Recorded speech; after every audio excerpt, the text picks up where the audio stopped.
आज की जो क्लास है, हाय गाइज, जय माता दी। आज हम संचार के प्रकारों की व्याख्या करेंगे, जिसमें सबसे पहले संचार को दो भागों में बांटा गया। एक तो संदेश प्रवाह के आधार पर, पहला है संदेश प्रवाह के आधार पर। तो संदेश प्रवाह के आधार पर जो संचार है, आज हम उनकी व्याख्या करेंगे। तो सबसे पहला आता है केंद्रीकृत संचार, यानी सेंट्रलाइज्ड कम्युनिकेशंस। सेंट्रलाइज्ड कम्युनिकेशन में जो प्रेषक है, यानी कि आपका सेंडर, और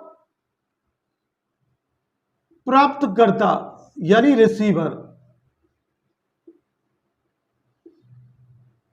यदि प्राप्तकर्ता, संदेश प्राप्तकर्ता द्वारा जो प्रश्न पूछे जाते हैं, उनका उत्तर उस कम्युनिकेशन के या संचार के अंतर्गत यदि उत्तरदाता एक हो, यानी प्रश्न का उत्तर देने वाला एक ही व्यक्ति हो और प्राप्तकर्ता यानी कि रिसीवर आपके प्रश्न करने वाले अनेक हो, तो ऐसा जो है कम्युनिकेशन यानी संचार या संप्रेषण आपका केंद्रीकृत कहलाता है। जैसे कि इस क्लास के अंदर मैं जो है शिक्षक हूं और आप जो मेरी क्लास देख रहे हैं वो अनेक छात्र हैं, यानी स्टूडेंट हैं। तो आपके द्वारा अनेक प्रश्न मुझसे किए जा सकते हैं, और लेकिन उन सभी प्रश्नों का उत्तर देने वाला, आपको संतुष्ट करने वाला मैं ही व्यक्ति हूं। तो इसका सबसे अच्छा उदाहरण कक्षा कक्ष हो जाता है, या शिक्षक और छात्रों के बीच शिक्षा का संचार किसके अंतर्गत आता है? केंद्रीकृत संचार के अंतर्गत आता है। दूसरा आता है विकेंद्रीकृत संचार। दूसरा है हमारा विकेंद्रीकृत संचार। विकेंद्रीकृत संचार, डिसेंट्रलाइज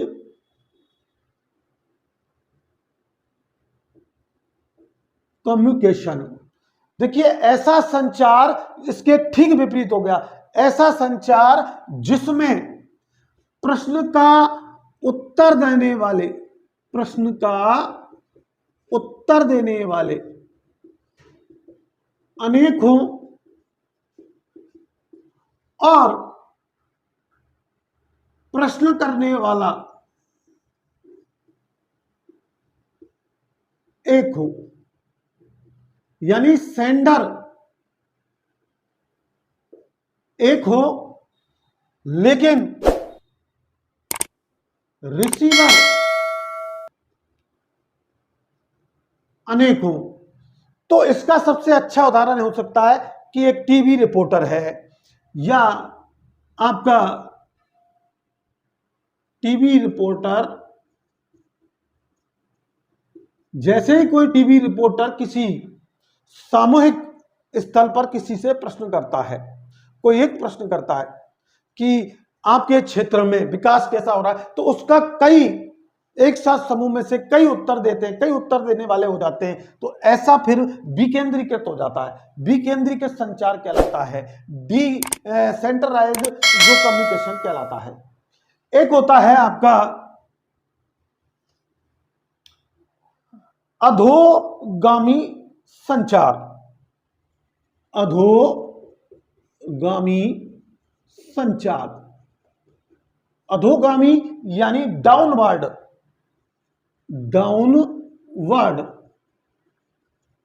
कम्युनिकेशन, जब कोई उच्च पद वाला व्यक्ति निम्न पद वाले व्यक्ति को से संचार करता है, उच्च पद वाला व्यक्ति निम्न पद वाले व्यक्ति को संदेश देता है, तो ऐसा जो संचार है वो अधोगामी संचार कहलाता है। जैसे एक हेडमास्टर अपने टीचरों को पढ़ाने से संबंधित कोई निर्देश देता है, तो ये निर्देश देना उसका कैसा हो गया संचार, आदेशात्मक प्रकृति का हो गया, आदेशात्मक प्रकृति का। तो आदेशात्मक प्रकृति का जो संचार होता है वो अधोगामी होता है और इसमें उच्च से निम्न पद के व्यक्ति के प्रति संदेश को प्रेषित किया जाता है। यानी सेंडर जो होता है वो हाई रैंक होता है और रिसीवर जो है वो लो रैंक होता है। अब देखिए हम बात करें तो इसके बाद जो संचार आता है आपका वो ऊर्ध्वगामी संचार आता है। संदेश प्रवाह के आधार पर फिर कौन सा संचार आता है, ऊर्ध्वगामी, ऊर्ध्वगामी संचार, यानी अपवार्ड, अपवार्ड कम्युनिकेशन।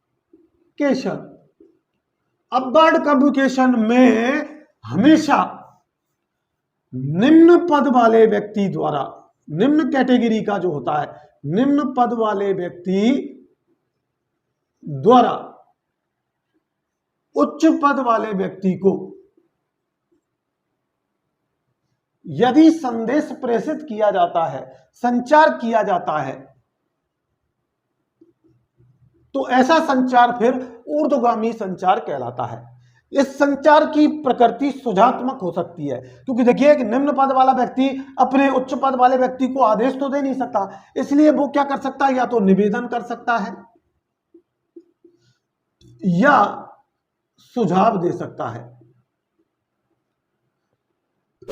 तो इस प्रकार का कम्युनिकेशन का प्रकार जो है संदेश के आधार पर वो ऊर्ध्वगामी संचार कहलाता है, यानी कि अपवर्ड कम्युनिकेशन कहलाता है। इसके बाद देखिए आप जो आता है वो आपका आता है समांतर या क्षैतिज, क्षैतिज या समांतर संप्रेषण,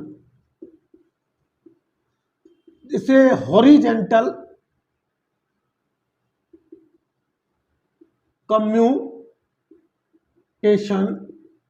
या रेखीय संचार भी कहते हैं। देखिए इसमें एक समान योग्यता वाले, एक ही क्वालिफाइड व्यक्तियों के बीच कोई संदेश प्रेषित किया जा रहा है। दूसरा, एक ही स्वभाव वाले व्यक्तियों के बीच संचार किया जाता है जिनका नेचर एक ही है। तीसरा, एक ही योग्यता वाले, एक ही स्वभाव वाले व्यक्ति और एक ही विषय वस्तु वाले व्यक्ति, यानी ऐसे संदेश जो संबंधित विभाग द्वारा, जैसे कि आपके अलग अलग जिलों के जिला कलेक्टर हैं, तो एक जिला कलेक्टर दूसरे जिले के कलेक्टर को यदि कोई संदेश प्रेषित करता है तो उसका पद समान है, उसकी योग्यता समान है, उसका स्वभाव समान है, उसका विषय वस्तु समान है। तो ऐसा जो है संचार फिर वो क्षैतिज या समांतर संप्रेषण कहलाता है। जैसे कि हम टीचरों के बीच यदि कोई वार्ता होती है या दो स्टूडेंटों के बीच, कोई समान योग्यता वाले एक ही क्लास में पढ़ने वाले स्टूडेंटों के बीच वार्ता होती है, संदेश का प्रेषण होता है, तो सेंडर और रिसीवर एक ही प्रकृति के हों, एक ही स्वभाव वाले हों, तो ऐसा संचार फिर आपका क्या कहलाता है? क्षैतिज या समांतर या रेखीय संचार कहलाता है। इसके बाद संचार होता है अव्यक्तिगत संचार। इसके बाद जो संचार है वो है अव्यक्तिगत संचार। अव्यक्तिगत संचार का मतलब इम्पर्सनल कम्युनिकेशन। Impersonal communication. तो ये जो है अव्यक्तिगत संचार में सेंडर यानी कि प्रेषक और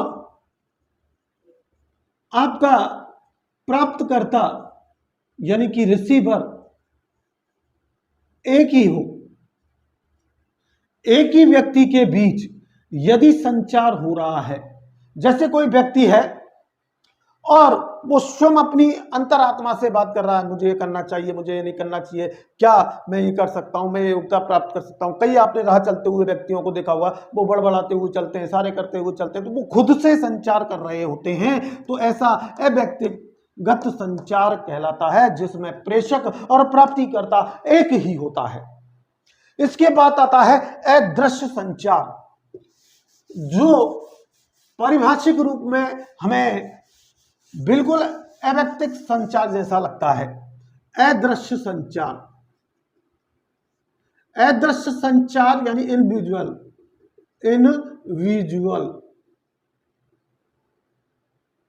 कम्युनिकेशन। तो इनविजुअल कम्युनिकेशन में कोई व्यक्ति एक ऐसी सत्ता से बात करता है या ऐसी शक्ति से बात करता है जो विजुअल नहीं है, जो दिखाई नहीं देती है। यानी जैसे कई व्यक्तियों को आपने भूत प्रेतों से बात करते हुए देखा है,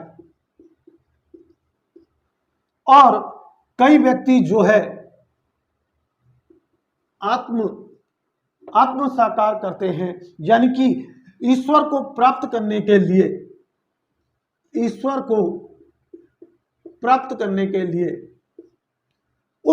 जिस ईश्वर की वो भक्ति कर रहे हैं उससे बात करते हुए या उसके साथ संचार करते हुए प्रतीत होते हैं।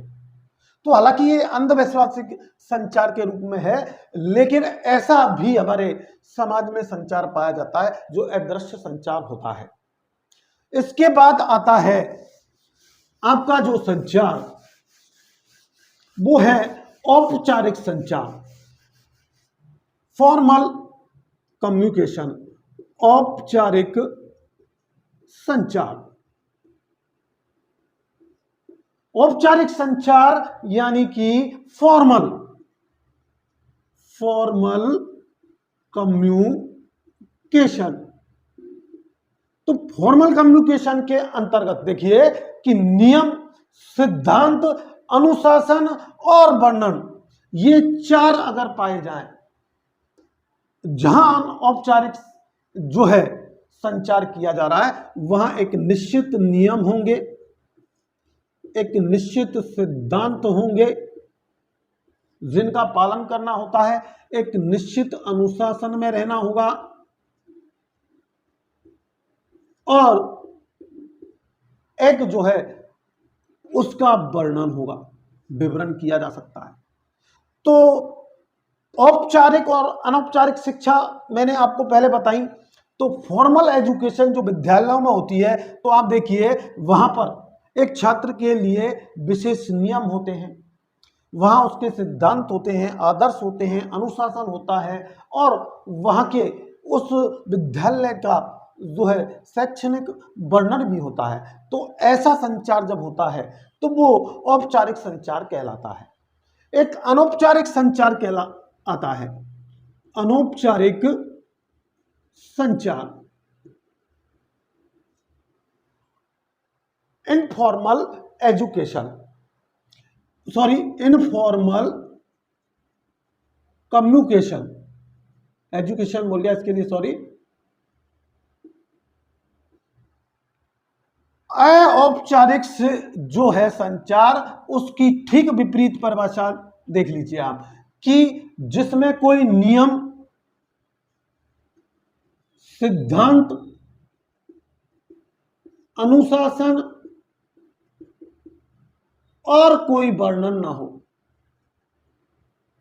जहां पर किसी भी प्रकार का नियम ना लागू हो, सिद्धांत ना हो, संचार करते समय कोई अनुशासन का महत्व नहीं हो और वर्णन भी नहीं हो। तो जैसे कि छात्रों के समूह के बीच आपस में कोई वार्तालाप की जा रही है, किसी विषय से संबंधित कर रहा है, कोई खेल से संबंधित कर रहा है, कोई किसी और से चीज से संबंधित बातें कर रहा है, तो फिर उसमें वहां पर नियम, सिद्धांत, अनुशासन और वर्णन नहीं है। तो एक परिवार में भी जो संचार होता है वो भी अनौपचारिक संचार ही होता है।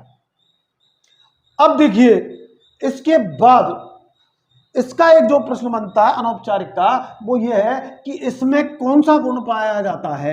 लोचशीलता पाई जाती है, लोचशीलता पाई जाती है। तो आज मैंने आपको संदेश के आधार पर संचार के प्रकारों की व्याख्या की। आज का ये वीडियो आपको अगर पसंद आया हो तो ज्यादा से ज्यादा लाइक करें, शेयर करें और हमारे चैनल को सब्सक्राइब करें। Thanks for watching this video. अगली वीडियो में हम संचार के माध्यम के आधार पर प्रकारों का वर्णन करेंगे।